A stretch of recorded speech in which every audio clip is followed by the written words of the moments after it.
Califórnia. A tripulação do voo 705 da FedEx nem imagina que logo terá que se defender contra um determinado ataque cuja intenção é matá-los. O voo 705 nunca chegaria ao seu destino final. Nós tentamos decolar. Os investigadores descobrirão um plano meticuloso e um motivo desesperado.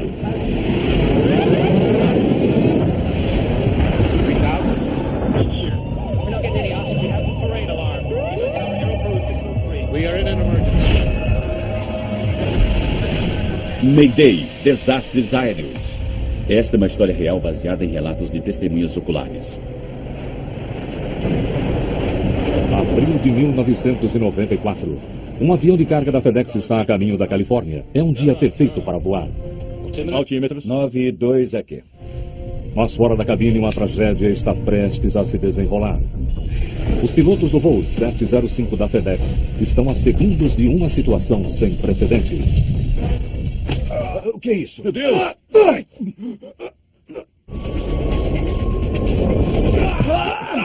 Pare!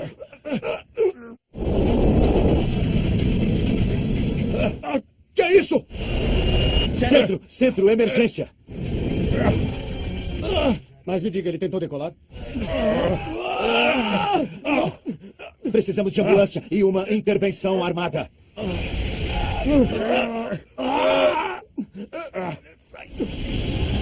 Herói nas alturas. Dia 7 de abril de 1994, sede da Federal Express em Memphis, Tennessee. Servindo 171 países, a companhia entrega mais de 2 milhões de pacotes por dia e trabalha com prazos apertados. As condições para voo estão perfeitas no aeroporto de Memphis. O voo 705 da FedEx para São José, Califórnia, está se preparando para partir com a tripulação de 3 homens. Tem algum stand-by para embarcar no voo da tarde para São José? Nenhum. Auburn Calloway, de 42 anos, é engenheiro de voo. Ele espera conseguir uma carona no voo 705 por razões pessoais. Obrigado. Os funcionários têm o privilégio de voar de graça. Eles são conhecidos como stand-bys. O engenheiro de voo Andy Peterson, de 39 anos, é o primeiro membro da tripulação a chegar no avião. Andy Peterson. Auburn Calloway. Ele fica surpreso ao encontrar Auburn Calloway a bordo. Meu primeiro pensamento foi, devem ter chamado outra pessoa para esse voo e agora nós temos 2 engenheiros. Então eu disse oi para ele e perguntei se ele estava pegando uma carona até São José. E ele disse que sim, que era stand-by e ia pegar carona. Peterson, que trabalha há 5 anos com a FedEx, descobre uma coisa incomum durante sua verificação pré-voo. O botão do gravador de vozes da cabine, ou CVR, está na posição desligado. Surpreso, Peterson liga-o. O CVR grava toda a comunicação durante o voo. É uma ferramenta essencial nas investigações de tragédias aéreas. Nenhuma aeronave comercial grande pode voar sem ele. O interruptor de circuito do gravador de vozes da cabine estava levantado, o que significa que estava desligado. E eu nunca tinha visto aquela situação antes e pensei que estranho. O piloto David Sanders, de 49 anos, e o copiloto James Tucker, de 42, são os próximos a embarcar e se preparar para a partida. Auburn Calloway, algum problema de pegar carona até a Califórnia? Não, claro que não. Não tem problema nenhum. Pode vir. Você toca violão? Um pouco.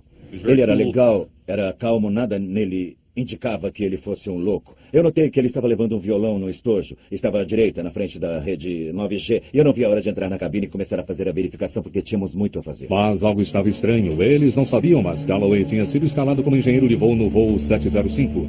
Porém, ele e sua equipe haviam excedido suas horas de voo por apenas 1 minuto no dia anterior, então foram substituídos. Mas Calloway estava determinado a pegar o voo 705, não importava como. Acho que vamos voar. Espero que esteja tudo funcionando. Quando eu voltei e entrei de novo na cabine, notei que o interruptor de circuito do gravador de vozes na cabine estava levantado outra vez. Eu liguei novamente e decidi que ia ficar ali para ver se dessa vez nada aconteceria. Em vez de chamar a manutenção, eu ia ficar ali vendo se ele ia levantar de novo. E se fosse o caso, eu ia chamar a manutenção porque é um item importante. A tripulação está voando junta pela primeira vez. Tanto Tucker quanto Sanders são ex-oficiais da Marinha. Sanders trabalha para a FedEx há 20 anos. James Tucker, que tem mulher e 3 filhos, trabalha para a companhia há 10 anos. Nenhum deles conhece Calloway ou suas razões para estar nesse voo.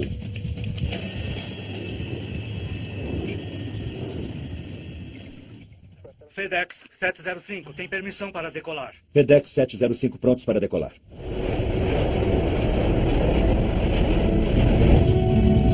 Recolher trem de pouso. Recolhendo. O voo 705 da FedEx está no ar em direção ao oeste. O tempo na Califórnia está claro e se tudo sair como planejado, eles estarão de volta em 10 horas. Mas na área de cargas, Auburn Calloway está traçando um plano diferente. Um plano que ele vinha moldando e remoldando há dias. Como brilhante jogador de xadrez que é, Calloway tinha pensado em todos os seus movimentos. Ter sido substituído por outra tripulação no voo desse dia foi um golpe inesperado, mas nada que ele não pudesse aguentar.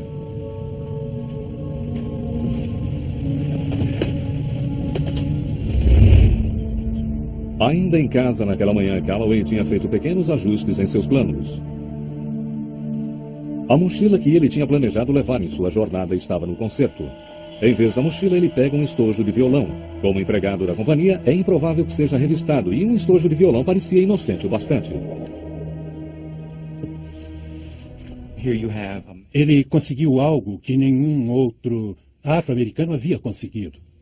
Calloway se formou na Universidade de Stanford em 1974. Tornou-se piloto da Marinha e piloto de jatos comerciais. Mas seus 5 anos na FedEx tinham sido como engenheiro de voo. Ele era muito inteligente, uma pessoa persuasiva, que conseguia os seus objetivos e teve diante de si a oportunidade de uma carreira tremendamente positiva. Ele era casado e tinha filhos e família, e parecia que ele era parte do sonho americano, do sonho da família americana. Antes de ir para o aeroporto, Calloway põe alguns documentos importantes na cama. Entre eles estava seu testamento.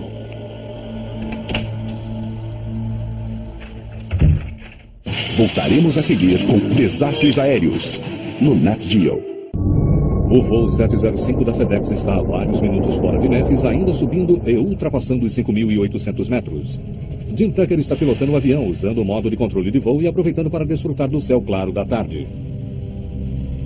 A alguns metros de distância está Auburn Calloway, e com ele estão as frustradas expectativas de uma carreira brilhante e de um casamento que acabou em lágrimas. Depois que a decolagem acabar. Calloway tem um terrível plano. O estojo de violão que ele carrega tem vários martelos e uma lança. Fora das vistas da tripulação, ele prepara as armas. Para ter sucesso, Calloway terá que agir depressa. A velocidade e força serão essenciais. Calloway é ex-piloto da Marinha e especialista em artes marciais, portanto, velocidade e força fazem parte de seu background. O plano original era atacar a tripulação original, que era formada de 2 indivíduos. Uma mulher, que era muito mais frágil do que os homens, da tripulação do voo 705 que ele feriu. Não, eu moro em Fishville. Fishville? Ótimo lugar. A porta da cabine estava aberta. E eu vi o Calloway entrando. Eu o vi com o canto dos olhos. Eu só vi o braço dele meio perto e pensei, eu acho que ele vem vindo aqui para conversar. O que é isso? Foi uma dor horrível. Foi uma dor que até me cegou. Eu não fiquei inconsciente, mas eu perdi a capacidade de pensar, pelo menos por 45 segundos. A tripulação está em choque e confusa. O que eu vi foi simples, um rosto e os olhos dele, e um objeto vindo em minha direção. Eu não percebi nenhuma emoção nele, nenhum ódio, nem raiva. Eu só vi uma ameaça, mas não sabia que ameaça era aquela. Para mim foi chocante ver um membro da tripulação, um piloto de uniforme, atacar outro piloto assim. Nunca se ouviu isso na indústria da aeronave. Embora terrivelmente feridos, Peterson e Tucker ainda estão vivos. Não consigo! Levanta, pega ele! Calloway rapidamente sai da cabine. Sem saber sobre os ferimentos um do outro, os tripulantes começam a se mobilizar. Calloway tem um plano B. A lança fora da cabine é uma arma mortal. Sentem! Sentem! Voltem para os seus lugares! Essa arma é de verdade, eu mato todos vocês! Eu estava meio desequilibrado, mas mesmo assim vi a lança e pensei, bom, a única coisa a fazer é tentar pegá-la. Então eu peguei a lança, a ponta tinha uns 10 centímetros para fora mais ou menos. Então eu peguei pela ponta e tentei segurá-la bem forte. Tucker faz algo que Calloway não estava esperando. Ele faz o avião mergulhar em uma repentina descida de 15 graus. O avião atira os homens em luta para fora da cabine e para a parte de trás do avião.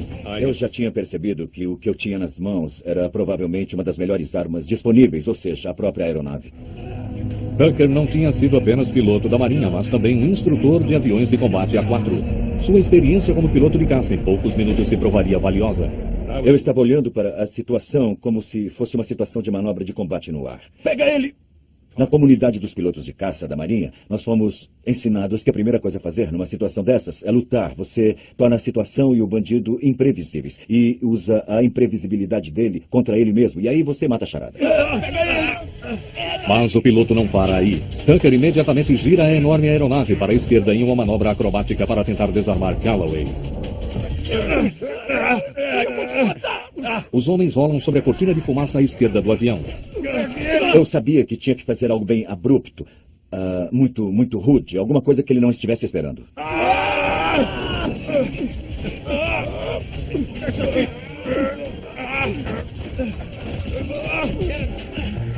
Tucker não sabe se girar o avião ajudará Sanders e Peterson enquanto eles tentam dominar Calloway. Os homens continuam à esquerda do avião. A tripulação está perdendo sangue e força rapidamente.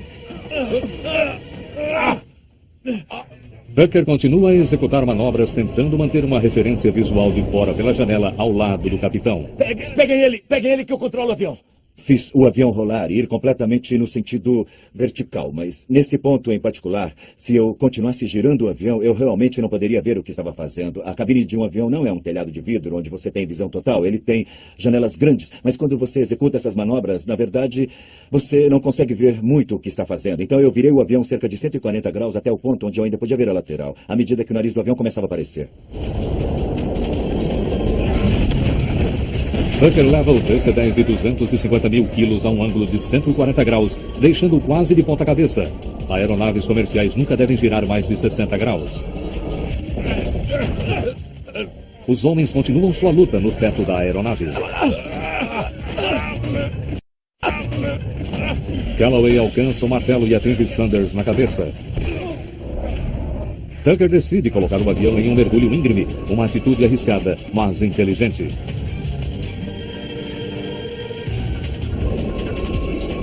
As forças G do mergulho empurram os homens de volta à cortina de fumaça.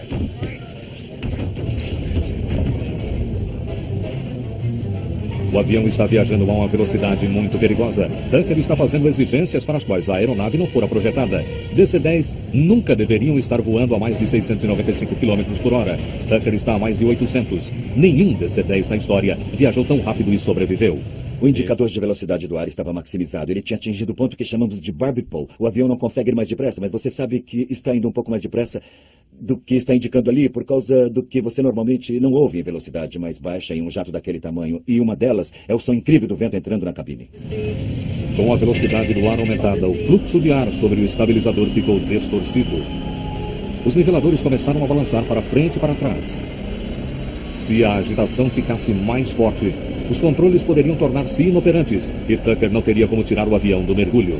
Se eu não tomasse uma atitude rápida, talvez o avião explodisse, porque eu estava trazendo a aeronave a um fenômeno conhecido como match tuck, onde ela fica balançando porque a velocidade do ar está aumentando muito e o vento também está passando sobre a superfície da asa, forçando o avião a fazer coisas que ele não foi projetado para fazer. O ferimento do lado esquerdo do cérebro de Tucker está começando a paralisar as funções do lado direito de seu corpo. Tucker nota algo alarmante. O avião está a uma velocidade incrível porque os aceleradores foram deixados no automático desde a decolagem. O DC-10 está agora em um mergulho vertical, com os motores trabalhando a força total. Tucker precisa usar sua única mão boa para desacelerar o avião. Com a força reduzida, o DC-10 ainda não está fora de perigo. Apesar das manobras de Tucker, Calloway ainda está levando vantagem. Calloway me deu um terceiro golpe bem em cima da cabeça, quase me deixando inconsciente. Minha visão começou a embaralhar. Achei que fosse desmaiar. Enquanto Tucker começa a tirar o avião do mergulho cuidadosamente, a força do plano estabilizador aumenta. Os painéis de equilíbrio e contrapeso que ajudam os pilotos a manipular o plano estabilizador se soltam e começam a enrugar a fuselagem do estabilizador. Tucker teme que ele tenha forçado demais durante o mergulho. Toda a superfície na seção da cauda do avião está ameaçada de soltar. A força de Sanders está quase no fim e a cabeça de Peterson está sangrando em profusão por causa de uma artéria temporal perfurada. De alguma maneira, eles conseguem contra-atacar o agressor. As forças G começaram a reduzir quando ele começou a nivelar, estabilizando o mergulho. Aí eu vi o martelo nas mãos de Calloway. Eu tentei pegá-lo com ambas as mãos e tirá-lo da mão dele. Sanders acredita que este foi um ponto de virada. Solta isso! Solta isso! O avião está a salvo por enquanto.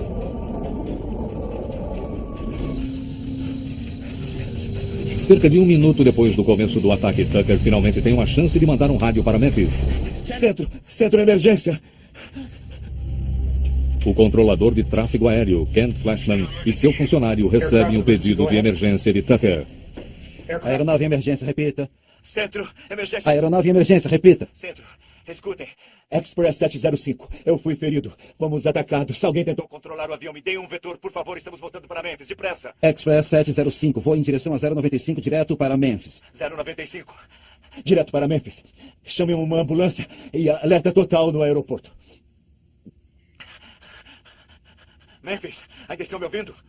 Afirmativo, 705, desçam e mantenham-se a 10.000. Flashman toma as providências no caso de o sequestrador ter uma arma. Se ele conseguir fazer o avião descer a 3.000 metros, um buraco de bala na fuselagem não causará uma descompressão explosiva. Tucker ouve a briga aumentar fora da cabine. Mais uma vez, ele usa sua única arma, o avião. A manobra atira os homens na lateral do avião. Solta a lança! Continuem conversando comigo. Ok? Express 705, afirmativo. Se precisarem de alguma ambulância, avisem que providenciaremos. Certo. Vamos precisar de uma ambulância. E precisamos de intervenção armada também. Avise a SWAT que ele está pedindo intervenção armada. Flashman reconhece o termo intervenção armada como o pedido mais sério que um piloto pode fazer. Isso significa que eles querem oficiais armados para abordar o avião na aterrissagem. A aproximação de Memphis tem que ser alertada. Temos uma emergência, Express 750. Houve tentativa de sequestro no avião. Tentativa de sequestro? Certo. Contatem o radar. Ponham ele em 119.1. Paul Candolino, um controlador veterano de 44 anos, agora localiza o voo 705 em sua tela de radar. Mas algo está errado. O avião está se afastando do aeroporto. Parece que o sequestrador tomou o avião. A tripulação do voo 705 da FedEx foi atacada por um colega e declarou emergência. O controle de tráfego aéreo observa sem poder ajudar enquanto o avião se afasta do aeroporto. O copiloto James Tucker está levando o DC-10, sua melhor arma, ao limite.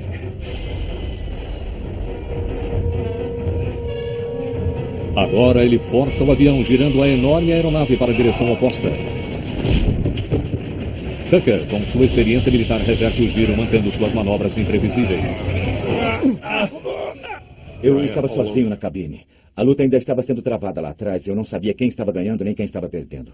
Foi realmente a única vez em que eu tive tempo para ficar com medo. Eu me lembro que foi uma situação horrível. Pensar que talvez Auburn estivesse ganhando.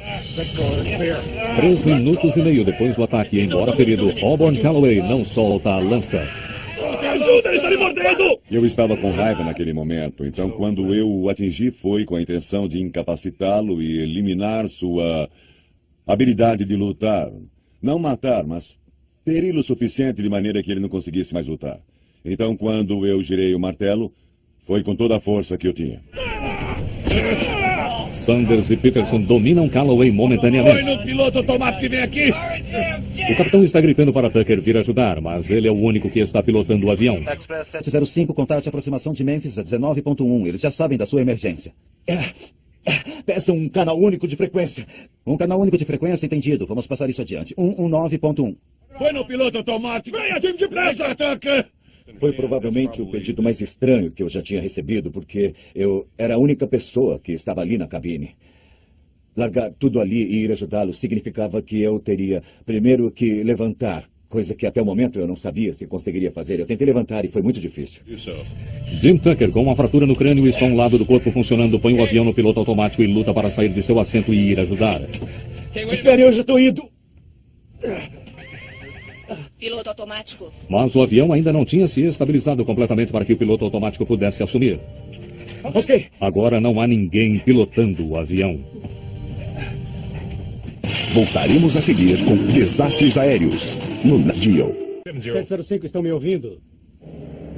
Paul Candolino tenta estabelecer contato pelo rádio com o voo 705, mas não há resposta.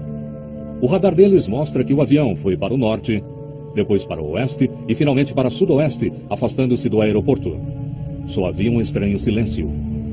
Qualquer coisa podia ter acontecido no avião. Quando eu entrei na área de carga, eu fiquei absolutamente surpreso com o que eu vi. Todos os 3 indivíduos estavam completamente cobertos de sangue. Auburn Calloway estava de costas.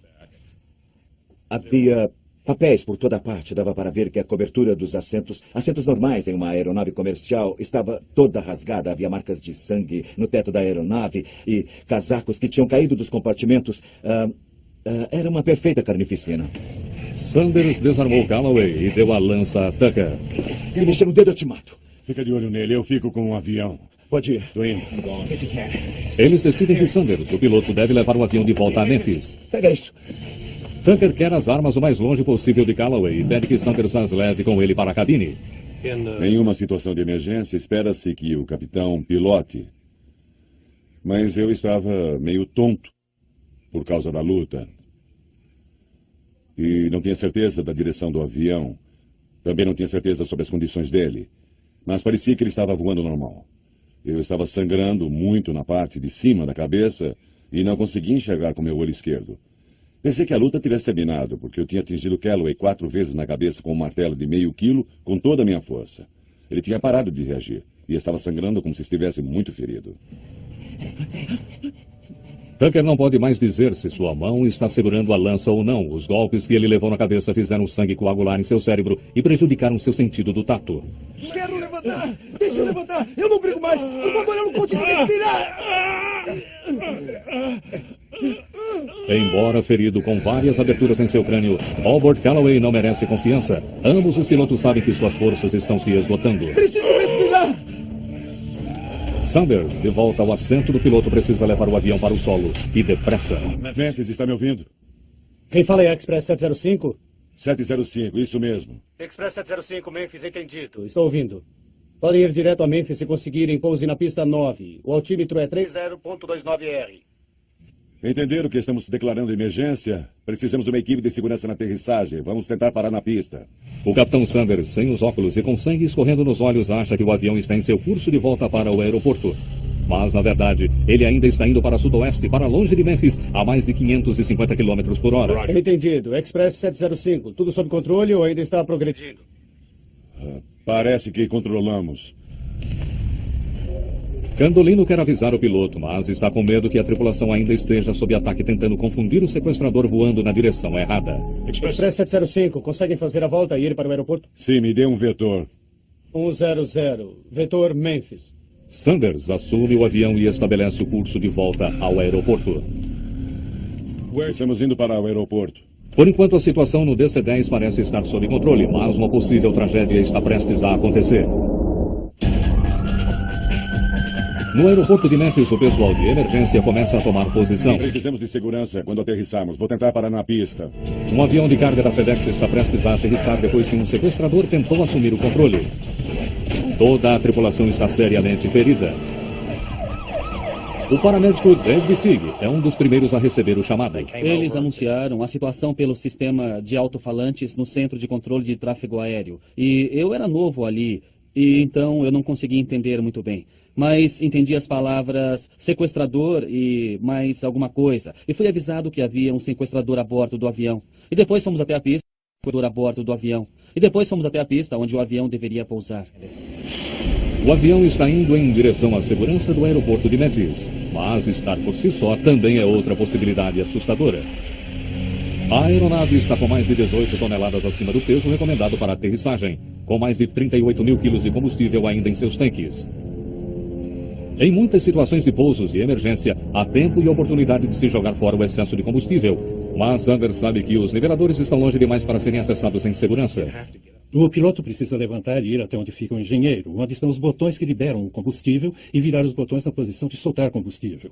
Então, é praticamente impossível o piloto soltar o combustível enquanto está tentando pilotar o avião. Fora da cabine, Auburn Calloway ainda não desistiu da luta. Ele se arrasta com Tucker e Peterson em cima dele. Ele espera conseguir força suficiente para ficar de pé outra vez e assim recobrar a vantagem. Ele estava usando os polegares para tentar arrancar os meus olhos. Estava fazendo o possível para me separar de Andy. Juntos poderíamos levar vantagem sobre ele, mas sozinho ficava muito difícil. Então, era certamente uma luta contra o relógio, porque ele estava ficando mais forte e nós mais fracos. Eu sabia que se ele voltasse à cabine, estaríamos perdidos. E sabia que tínhamos que mantê-lo de alguma maneira fora da cabine. Estávamos nos aproximando dos 2.100 metros e a briga tinha começado outra vez e era tão violenta e o som era tão alto que era como se eu estivesse lá do lado deles. Ficou tão alto e violento que, nos aproximando de 2.100 metros, eu decidi que ia nivelar o avião, ligar o piloto automático, sair da cabine e matar Calloway. A situação era tão séria que faria isso. O DC-10 está a menos de 40 quilômetros do aeroporto de Memphis. Ele está sob controle? Eu não sei. O som da luta preocupa Sanders. Ele decide que aquilo tem que terminar. Eu soltei meu cinto de segurança, saí do meu assento e fui para a parte de trás do avião. O Jim Tucker me disse, David, acho que ele está sob controle agora. E eu perguntei, tem certeza? Tenho sim. Eu acho que ele está sob controle. Eu voltei para a cabine, sentei do lado esquerdo do avião e continuei a descida para o aeroporto. Express 705, verifiquem se a situação ainda está sob controle. Sim, está tudo bem, mais ou menos controlada. O vento está 0305. A pista 9 está pronta. Pista pronta? Agora Sanders vai enfrentar outra possibilidade de tragédia. O atraso causado pelo fato de ele ter saído de seu assento significa que ele está acima da velocidade normal para a aproximação. Ele não será capaz de diminuir a velocidade do avião depressa o suficiente para aterrissar na pista 9. Vou fazer o trecho 36 esquerda. A pista 36 tem mais de 2.800 metros de comprimento e é perpendicular ao caminho que o avião fará. Para aterrissar ali, ele precisará fazer uma série de curvas, manobras razoáveis para caças ou aviões menores. Mas para um DC-10 sobrecarregado, pilotado por um homem ferido, isso é quase impossível. Primeiro, ele precisa virar 90 graus à direita, voar paralelo à pista e depois executar um giro de 180 graus. Certo, Express 705, pista 36 à esquerda, esperando para aterrissagem. Visual claro. Aproximação da 36, esquerda. O vento está 0508. Sanders precisa ignorar os avisos do computador e levar o avião além de seus limites operacionais normais. O avião está quase de lado. De repente ele virou o avião para cima. Parecia que era um caça em uma curva fechada. E depois ele desapareceu atrás do terminal. E quando ele baixou o suficiente, não deu mais para ver. A princípio eu achei que ele tinha batido porque tinha algumas construções ali em andamento no aeroporto naquela época e tinha fumaça saindo ao sul do terminal para onde eles estavam indo. Um martelo foi deixado no chão. Está pegando o martelo! Os homens lutam para alcançar o martelo. Esta poderá ser a última chance que Calloway tem de assumir o controle. Sanders virou 90 graus ao sul, voando paralelo à pista 36 à esquerda. O avião estava a provavelmente 90 metros acima do solo naquele momento. Os aceleradores estavam parados. Eles estavam nessa posição desde que eu saí dos 2.100 metros. Essa era uma força de motor fora do comum para se aterrissar com um grande avião. A gente sempre aterrissa com muita força, bastante força. Nesse caso, estava na posição parado porque eu queria que o avião diminuísse a velocidade. Assim, não excederíamos os limites do trem de pouso. Então, tocaríamos o solo a 360 km por hora ou menos. Com os flaps abertos e o trem de pouso abaixado, Sanders ainda está depressa demais e está sendo bombardeado por alarmes computadorizados de avisos. A pista tem 2.800 metros de comprimento. Um DC-10 normal precisa de apenas 1.900 metros para parar. Mas o voo 705 está pesado demais. Mesmo essa pista poderá não ser longa o suficiente. Peterson consegue pela primeira vez pegar o martelo, mas ele está extremamente fraco devido à perda de sangue. Tenta acertar ele, Ed! Tenta acertar ele!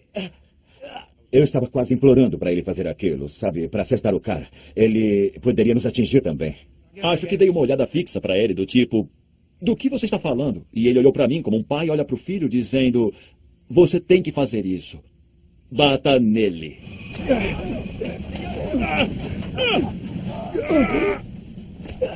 O DC-10 está a apenas metros acima da pista, viajando a 382 km por hora. Sanders só pode esperar que ele não exploda os pneus ou vá além da pista.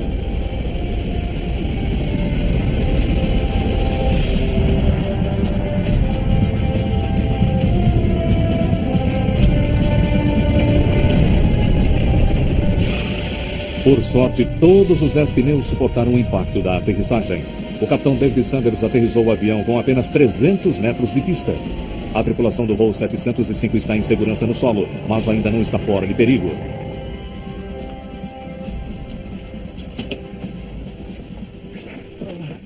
Abra a porta.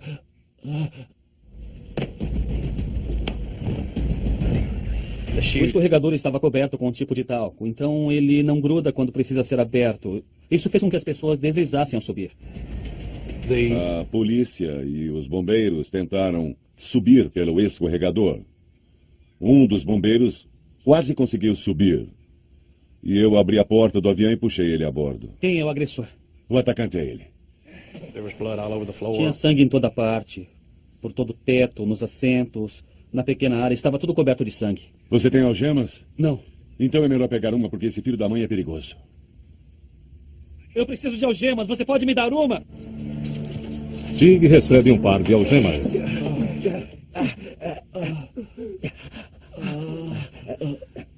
Fica aqui, no meio da corrente. Ai, tira o seu pé de cima de mim! Está me machucando! Sanders segura Calloway enquanto Tig examina Peterson, que quase não tem pulso. Ele foi o primeiro tripulante a sair da aeronave. Sanders é o último tripulante a bordo. Quando eu estava na porta do avião, senti uma certa euforia que nunca tinha vivido antes. Foi a sensação de que eu já havia estado ali e tinha voltado e vencido. Os 3 tripulantes do voo 705 sofreram um ataque de um colega e estão seriamente feridos. O copiloto Jim Tucker tem pedaços de ossos no cérebro. A vida do engenheiro de voo Andy Peterson está em jogo devido à grande perda de sangue. Os dois estão em condições críticas. Os homens feridos são levados às pressas ao centro médico de Memphis. O piloto Dave Sanders divide uma ambulância com Tucker. Apenas durante o percurso até o hospital ele percebe a extensão e a seriedade dos ferimentos de seu copiloto. Tucker é levado de maca. Ele não consegue andar.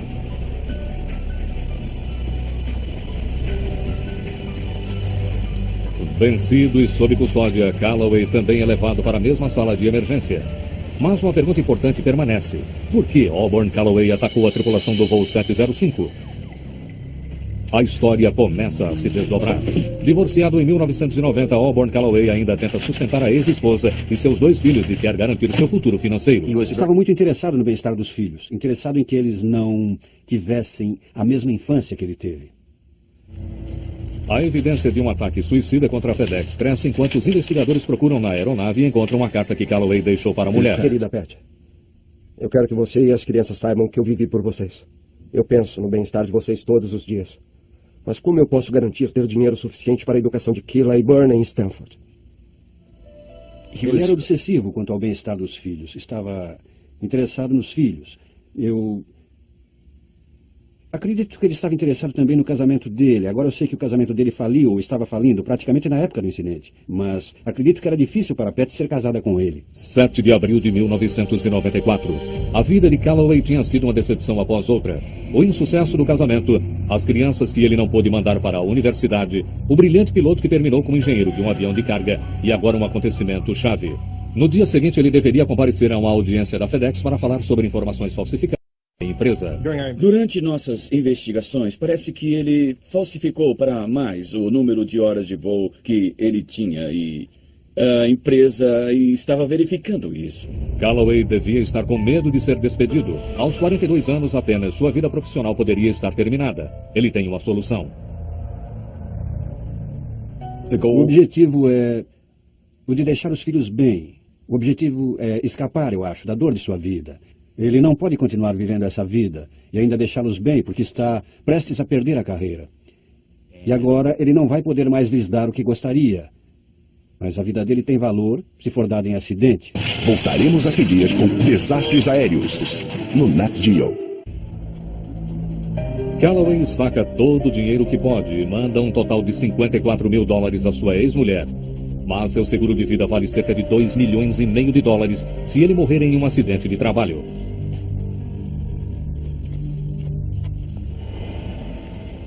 Eu preferiria morrer em uma data, local e por um método de minha própria escolha.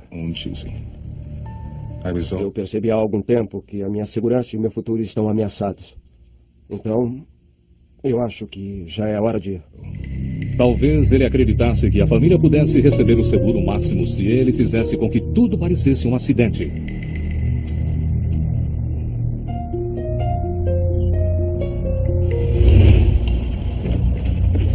Se era essa a ideia de Calloway, então seu plano era perfeito. Ele estava com as armas geralmente usadas em sequestro de aviões, martelo e uma lança. Depois de ferir a tripulação, ele tomaria o controle do avião. Uma bomba ou uma arma poderiam deixar traços no avião. Mas se os investigadores encontrassem uma lança ou martelos, seria muito difícil ligá-los ao ataque à tripulação. Eu acredito que seria impossível dizer a diferença entre o tipo de ferimento causado por um martelo e o tipo de ferimento que a pessoa teria em um grande acidente de avião. Auburn passou a semana imaginando isso, se preparando para morrer e deixar suas coisas em ordem. Calloway foi até um advogado para mudar seu testamento antes de embarcar no voo da FedEx. Ele deixou um testamento na cama, de modo que fosse facilmente encontrado. Para qualquer acidente parecer um acidente, há um obstáculo-chave.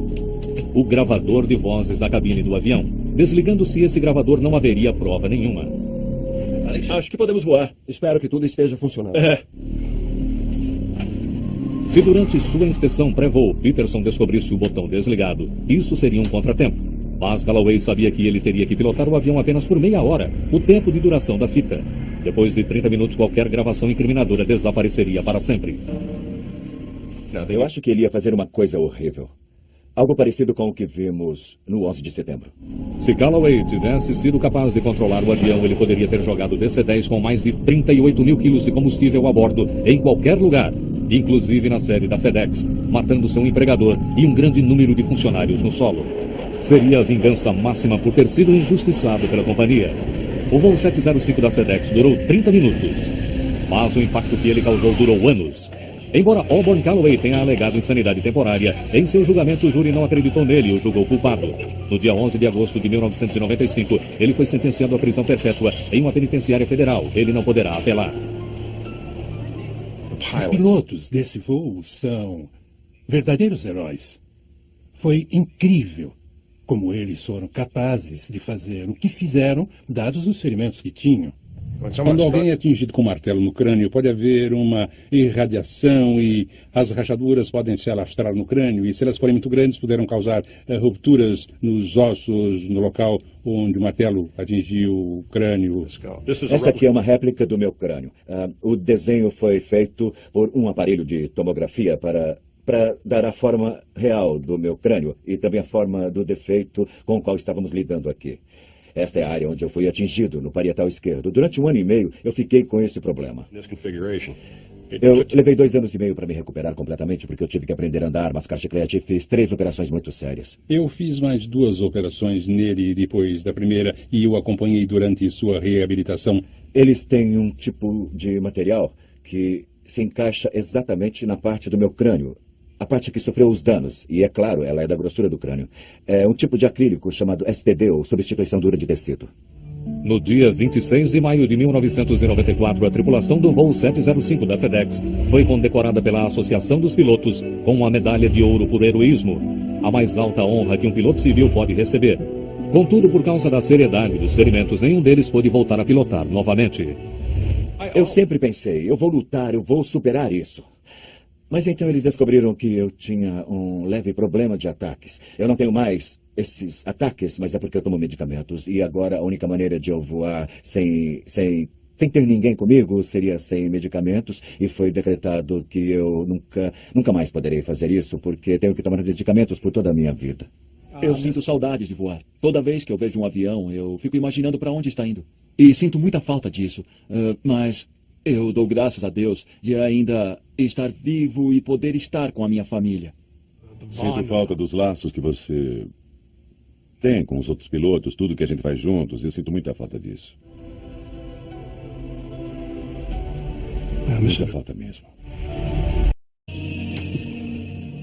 Eu liguei novamente e decidi que ia ficar ali para ver se dessa vez nada aconteceria. Em vez de chamar a manutenção, eu ia ficar ali vendo se ele ia levantar de novo. E se fosse o caso, eu ia chamar a manutenção porque é um item importante. A tripulação está voando junta pela primeira vez. Tanto Tucker quanto Sanders são ex-oficiais da Marinha. Sanders trabalha para a FedEx há 20 anos. James Tucker, que tem mulher e 3 filhos, trabalha para a companhia há 10 anos. Nenhum deles conhece Calloway ou suas razões para estar nesse voo.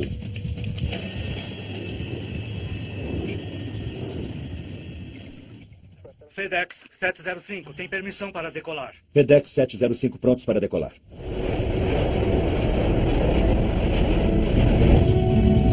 Recolher trem de pouso. Recolhendo. O voo 705 da FedEx está no ar em direção ao oeste. O tempo na Califórnia está claro e se tudo sair como planejado, eles estarão de volta em 10 horas. Mas na área de cargas, Auburn Calloway está traçando um plano diferente. Califórnia, a tripulação do voo 705 da FedEx nem imagina que logo terá que se defender contra um determinado ataque cuja intenção é matá-los. O voo 705 nunca chegaria ao seu destino final. Nós tentamos decolar. Os investigadores descobrirão um plano meticuloso e um motivo desesperado.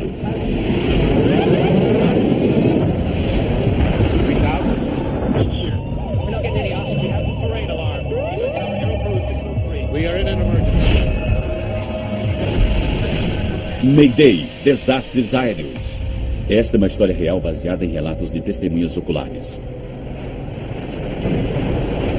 Abril de 1994. Um avião de carga da FedEx está a caminho da Califórnia. É um dia perfeito para voar. Altímetros. 9-2 aqui. Mas fora da cabine, uma tragédia está prestes a se desenrolar. Os pilotos do voo 705 da FedEx estão a segundos de uma situação sem precedentes. O que é isso? Meu Deus!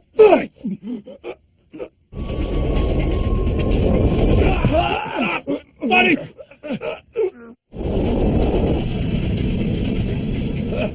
Que é isso? Centro, emergência. Mas me diga, ele tentou decolar? Precisamos de ambulância e uma intervenção armada.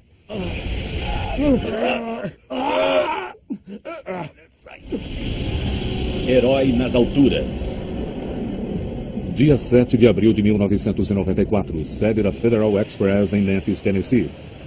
Servindo 171 países, a companhia entrega mais de 2 milhões de pacotes por dia e trabalha com prazos apertados. As condições para voo estão perfeitas no aeroporto de Memphis. O voo 705 da FedEx para São José, Califórnia, está se preparando para partir com a tripulação de 3 homens. Tem algum stand-by para embarcar no voo da tarde para São José? Nenhum. Auburn Calloway, de 42 anos, é engenheiro de voo. Ele espera conseguir uma carona no voo 705 por razões pessoais. Obrigado. Os funcionários têm o privilégio de voar de graça. Eles são conhecidos como stand-bys. O engenheiro de voo Andy Peterson, de 39 anos, é o primeiro membro da tripulação a chegar no avião. Auburn Calloway.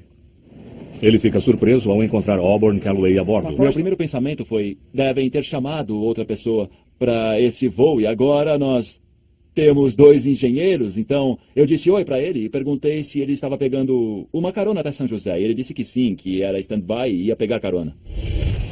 Peterson, que trabalha há 5 anos com a FedEx, descobre uma coisa em comum durante sua verificação pré-voo. O botão do gravador de vozes da cabine, ou CVR, está na posição desligado. Surpreso, Peterson liga-o. O CVR grava toda a comunicação durante o voo. É uma ferramenta essencial nas investigações de tragédias aéreas. Nenhuma aeronave comercial grande pode voar sem ele. O interruptor de circuito do gravador de vozes da cabine estava levantado, o que significa que estava desligado, e eu nunca tinha visto aquela situação antes e pensei que estranho. O piloto David Sanders, de 49 anos, e o copiloto James Tucker, de 42, são os próximos a embarcar e se preparar para a partida. Alban Calloway, algum problema de pegar carona até a Califórnia? Não, claro que não. Não tem problema nenhum. Pode vir. Você toca violão? É, um pouco.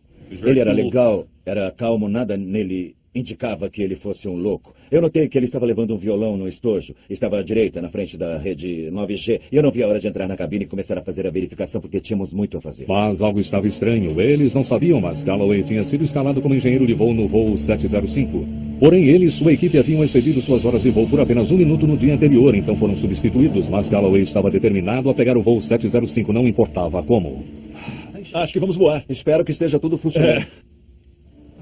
Quando eu voltei e entrei de novo na cabine, notei que o interruptor de circuito do gravador de vozes na cabine estava levantado outra vez.